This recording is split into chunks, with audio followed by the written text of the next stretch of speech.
बिस्मिल्लाहिर्रहमानिर्रहीम। अस्सलाम वालेकुम। क्लास 9th के फ़िज़िक्स का आज हमारा पहला लेक्चर है बच्चे, जिसमें हम लोग फर्स्ट चैप्टर की कुछ स्टार्टिंग वाले जो चैप्टर्स पेजेस हैं उनको स्टडी करेंगे। इन पेजेस पे कुछ बेसिक्स डेफिनेशन है जो आगे आके आपके लिए काफ़ी ज़्यादा हेल्पफुल होंगी। बेसिक चीज़ें हैं, ये आपने इनको ध्यान से देखना भी है और इनको याद भी कर लेना है। सबसे पहले अगर आप फर्स्ट पेज पे आ जाएं तो उसकी इंग्लिश की जो बुक है उसके लास्ट लाइन पे लाइन आ रही है, the knowledge gained through observation and experimentation is called science. The word science is derived from the Latin word scientia which means knowledge. जी, तो क्या कह रहा है वो इल्म या वो नॉलेज या जो मालूमात जो हम हासिल करते हैं ऑब्जर्वेशन से, यानी चीज़ों को देख के ऑब्जर्व करके, और उसके बाद फिर एक्सपेरिमेंटेशन से, यानी एक्सपेरिमेंट करने के बाद पहले हम चीज़ों को देखते हैं और उसके बाद फिर एक्सपेरिमेंट करते हैं ताकि हमें कंफर्म हो जाए कि ये काम कैसे हो रहा है। तो इन चीज़ों का कहलाता है साइंस। अब साइंस का जो वर्ड है वो कहाँ से आई है? लैटिन वर्ड है जिसका मतलब होता है, साइंटिया लफ्ज़ है जिसका मतलब है नॉलेज। तो यहाँ तक आपकी फर्स्ट डेफिनेशन हो जाएगी साइंस की।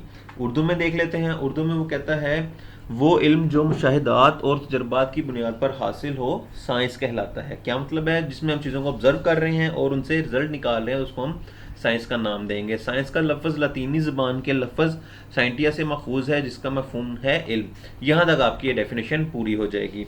उसके बाद ये आपको यहाँ पे ये नज़र भी आ रही होगी सामने बिल्कुल।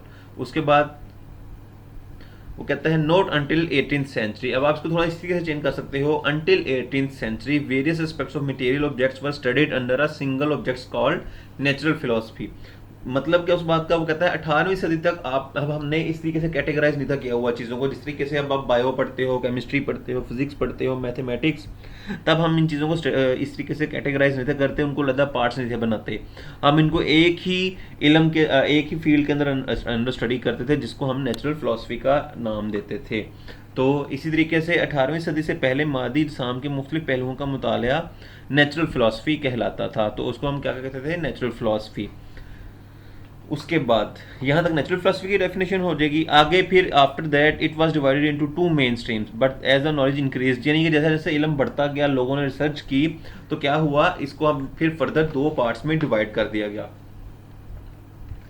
अब वो पार्ट्स कौन कौन से हैं? पहला है फिजिकल साइंसेज और which deals with the study of non living things, जिसमें हम बेजान अशिया को स्टडी करते हैं, और दूसरा है biological sciences which are concern with the study of living things. तो इसके नेचुरल फिलोसफी के दो पार्ट्स कौन से हो गए? पहला हो गया फिजिकल साइंसेज और दूसरा हो गया बायोलॉजिकल साइंसेज।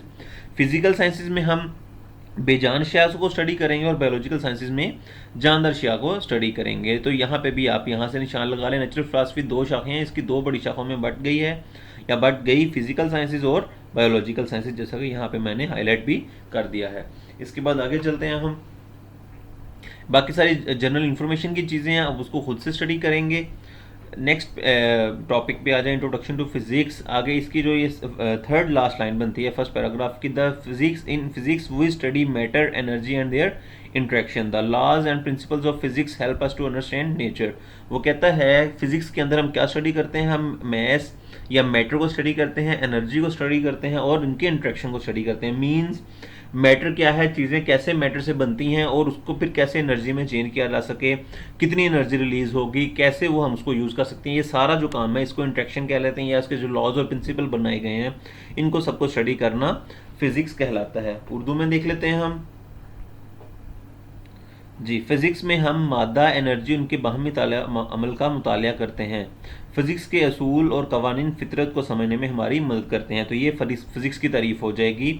अगर आपको पेपर में या वैसे कोई पूछ ले फ़िज़िक्स क्या है, तो आप बताएंगे एंड मैटर जो है, ये मादा, जिन चीज़ों से जो चीज़ें बनती हैं, जिस मटेरियल से, मैटर से, उसको एनर्जी और उससे कैसे एनर्जी जनरेट की सकती है, ये सबको स्टडी करना फ़िज़िक्स कहलाता है।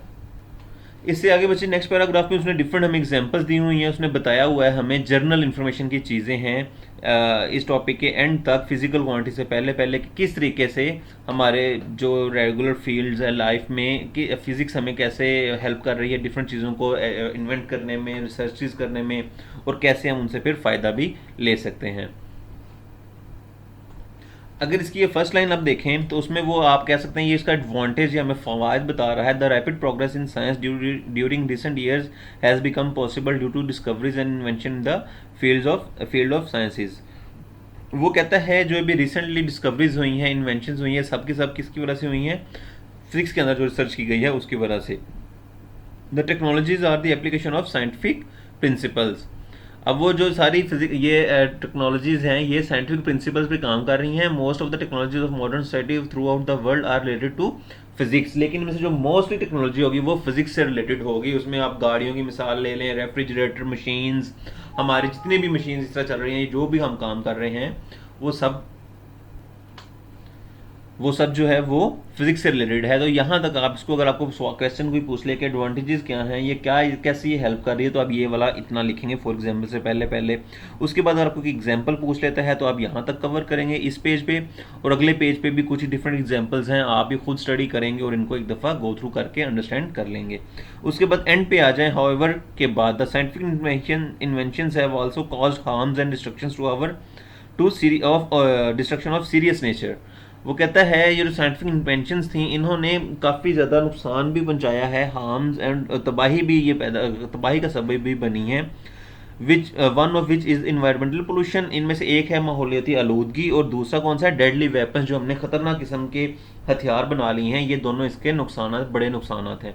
तो यहाँ तक बच्चे आपका ये हो जाएगा। उर्दू में भी देख लेते हैं हमारी रोज़मर्रा ये इसके फ़वाइद या इसके एडवांटेजेस या आपको इसके इस्तेमाल कैसे ये हमारी ज़िंदगी के लिए फ़ायदेमंद है, ये सारा यहाँ पर उसने बताया है। वो कहता है हमारी भी देख लें, पिछले चंद सालों के दौरान साइंस में बरकराफ्त के मैदान में नई दरियाफ्तों और इजाज़त के बायस ही मुमकिन हो सकी।